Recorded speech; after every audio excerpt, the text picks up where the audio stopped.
Страхът е част от човешката природа и винаги е било така. И това е хубаво, защото той има за цел да ни предпазва. Много е важно обаче ние да управляваме страха, а не да позволяваме той да управлява нас. При изпитване на страх в тялото започват редица биохимични и биофизични процеси, които помагат на нашето тяло да се подготви за отбрана. Нашия инстинкт за самосъхранение точно тогава се проявява.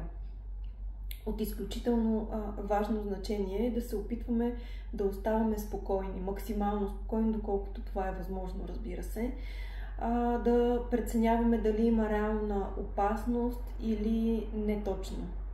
Колкото повече се опитваме да реагираме спокойно и хладнокръвно, толкова повече в перспектива работим за запазване на нашето психическо и физическо здраве. От моята практика наблюдавам поне през последните 3-4 години какво се случи, когато обявиха COVID-пандемията. Страха взе превес на 100%.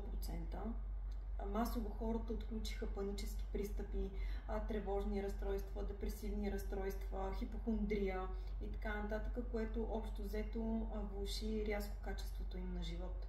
В никакъв случай не казвам, че трябва да се подценява ситуацията. По-скоро е нужно и препоръчително фокуса да пада не върху самия страх, самия проблем, а върху това ние какво можем да направим, за да се опитаме да останем максимално спокойни и уравновесени, защото точно тогава това ни помага да взимаме по-адекватни решения, които естествено оказват в дългосрочен план много по-благоприятно влияние за нас. В този ред на мисли искам да ви представя една техника, която много успешно работи с такива панически пристъпи в началото, когато започват паническите пристъпи, или много силна тревожност. Значи, когато започнете да изпитвате силна тревожност или на ръба на панически пристъп, опитайте се да излезете или да се отместите от мястото, където е започнала тревожността.